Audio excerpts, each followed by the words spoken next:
Hi guys, Gijoe here, and welcome back to my bunker in Atlanta, Georgia. Today I wanted to show you my French troops that I just received here a few days ago. I've been spending the last few days assembling them, gluing them together a little bit, but I thought I'd just give a brief video to show you kind of what I have. I ordered Pegasus French Infantry, World War II French Infantry, and as is with most Pegasus infantry, you have to do a little bit of assembly. So I'll show you that here in a minute. But I ordered these off of Amazon. Now, Hobby Link does have these on their website. However, they were out of stock. And originally, I did order them from Hobby Link, and they were back ordered. And they were back ordered for 3 or 4 weeks, and still had not heard anything about when they might be arriving. So I got on Amazon and I found these on Amazon. I think they were $13 with free Prime shipping, Amazon Prime. And on Hobby Link, these cost, I want to say $8.50 or $9, which was a great price. But since it was coming separately, I would have had to pay $8 shipping along with it. So it would have run me about $17 for this box. So I decided to cancel my Hobby Link order, and I went with Amazon since I got it for $13, including free shipping. So now, when it comes in the box, as with most, it comes in these plastic strips. Okay. Now, immediately what I noticed was the issue I had was that typically, like on the Russian troops, the arm, if you'll notice, the arms and guns are missing right here. But on the Russian troops, typically they would have the arms and guns right next to them. Well, they had them on a whole different strip of plastic. So initially I thought, well, how am I going to determine which arm and gun goes with which guy? Well, I dug around in the box a little bit more, which didn't take long because the box is not that big. And they provide this great schematic here to show you that Infantry Sculpt 1 goes with the arm and gun one here. So that makes it easy to put the arms and guns with the infantry sculpts. So ended up not being that big of a deal. Okay, let's take a look at some of these individual troops now. You're gonna have to forgive my I've been doing a lot of painting and putting together some of my plane flight stands. Forgive my fingers here. But all right, so let's look at some of these sculpts. As with Pegasus, I think the detail on these is pretty spectacular. Of course, you can see the slings, just like in my Soviet troops, if you've seen my Soviet video. If not, you might want to go back and check that out. But look at that detail.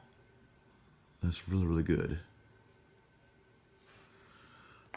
A few more, another crouching guy, but he's kneeling on both of his knees with a longer rifle. Great detail. I think I did 2 of these guys. I love the rifle slings. When I saw the Soviet troops on General Hand Grenades video, that's the first thing I noticed. Here's a commander, I guess, or a guy throwing a grenade. Maybe not a commander.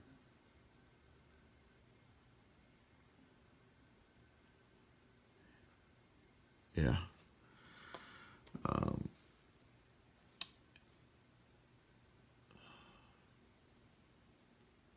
What I did find interesting on the French troops was that the box did not say assembly required, which is typical of Pegasus pieces. However, I anticipated that I would probably have to assemble them just because they looked fairly similar to my Soviet troops. But then on my Pegasus German paratroopers, it said on the box assembly required, and they came out of the box ready to, like, the only thing I had to do was clip them off the strand here. So that was interesting, but the detail is great. Here's the commander, right? Little different hat there, which was kind of cool.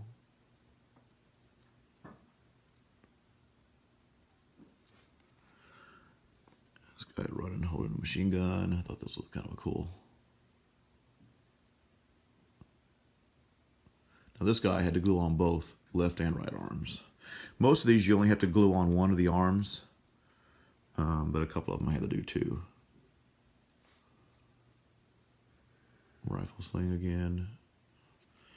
So, you know, I know that France doesn't have a lot of pieces in the game, and they pretty much get wiped out the first round. But, you know, if I'm doing custom infantry, I figured why shouldn't the French jump in the game as well? The glue I used, if you haven't seen any of my Soviet video, my Russian, the glue I used was this Tamiya extra thin cement. It's very, very quick drying, and I won't actually show you how I assembled them, but if you want to go to my Russia video, you can see how I applied it and how quickly it takes. But this is great. I use it on my model railroad buildings, and just one little dab instantly starts to get the piece to hold, and then allows you to let go of the piece to add a little bit more. So it ran me, what, $5.50 at my local hobby store. So I would definitely recommend that. Now, of course, I'm going to have to paint these troops, and the paint I got to go with it. One of the issues is, of course, the anytime you do custom infantry, is trying to match the actual blue. And if you see the blue, here's the original out of box blue. I don't know why that's not focusing. From the French.